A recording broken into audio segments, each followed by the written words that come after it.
पाकिस्तान के इशारे पर K2 के आतंकी संगठन लॉरेंस बिश्नोई के गैंगस्टर सिंडिकेट के जरिए देश भर में आतंकी वारदात करने की फिराक में थे।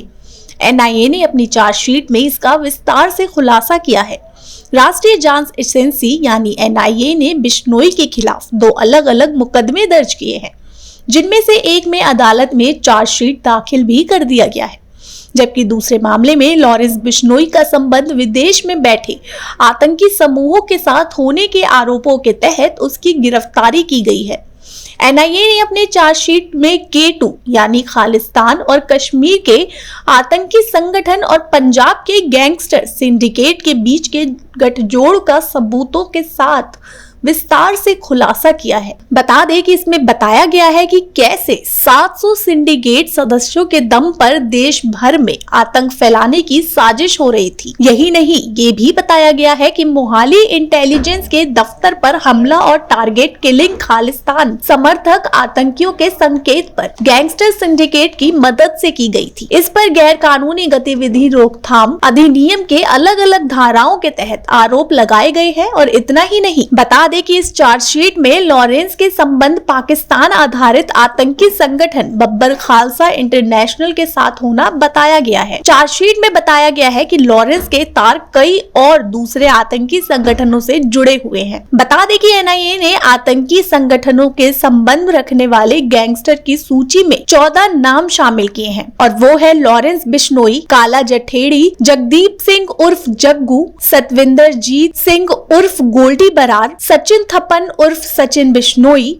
अनमोल बिश्नोई उर्फ भानु, विक्रमजीत उर्फ विक्रम बरार, बीरेंद्र प्रताप सिंह उर्फ काला राणा, जोगिंद्र सिंह, राजेश कुमार उर्फ राजू मोटा, राजू बशोड़ी, अनिल चिप्पी, नरेश यादव और शहबाज अंसारी। NIA अब गैंगस्टर के परिजनों की भूमिका की भी जांच कर रही है। पहली बार NIA ने अपनी रिपोर्ट में बताया कि 2016 में नाभा जेल ब्रेक की घटना के साथ गैंगस्टरों के सिंडिकेट पर K2 के आतंकियों ने कब्जा किया। बता दें कि NIA की चार्जशीट, जिसके मुताबिक लॉरेंस बिश्नोई के तार 4 अनाडा आधारित और 3 पाकिस्तान आधारित आतंकियों से जुड़े हैं।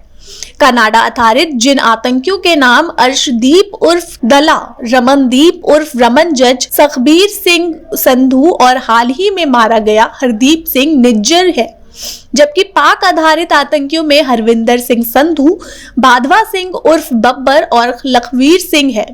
रिमांड आवेदन में NIA ने कहा कि आतंकी मामलों में गिरफ्तार दीपक रांगा से पूछताछ की गई तो पता लगा कि वो लॉरेंस के लिए काम करता है। छानबीन में लॉरेंस के तार आतंकी संगठनों से जुड़ते चले गए। अब NIA के मुताबिक 3 आतंकी संगठन Pakistan liberation front, Babbar Khalsa international और सिख यूथ फेडरेशन देश के खिलाफ युद्ध छेड़ने की साजिश रच रहे हैं।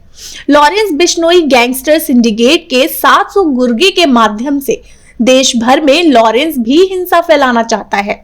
अपनी जांच रिपोर्ट में NIA ने बताया कि खालिस्तान समर्थक आतंकी लॉरेंस के गैंगस्टर सिंडिकेट को नियंत्रित करते थे। NIA ने अपनी जांच रिपोर्ट में अपराध के रास्ते की कमाई का ब्यौरा भी दिया है, और इस रिपोर्ट में बताया गया कि कब कितनी रकम हवाला के जरिए विदेश में किस जगह किसको भेजी गई। इसके अलावा ये भी बताया गया है कि डेरा सच्चा सौदा के एक समर्थक की हत्या के बाद किन और 5 समर्थकों को धमकाया गया है। ये सब बब्बर खालसा इंटरनेशनल के कहने पर गैंगस्टर सिंडिकेट की मदद से किया गया। बता दें कि मौजूदा NIA की कागजातों के मुताबिक लॉरेंस सिंडिकेट के गोल्डी बरार, सचिन बिश्नोई, विक्रम बरार देश से बाहर रहकर गैंग का संचालन कर रहे हैं, और ये लोग बब्बर खालसा के आतंकी हरविंदर सिंह संधू उर्फ रिंदा और लखबीर सिंह उर्फ लांडा से हथियार लेने के लिए जुड़े हैं। NIA की चार्जशीट के मुताबिक लॉरेंस सिंडिकेट खालिस्तानी आतंकी संगठनों से उच्च क्वालिटी के हथियारों के लिए जुड़ा, जबरन वसूली का रैकेट चलाने के लिए जरूरी हथियार, हथगोले, IED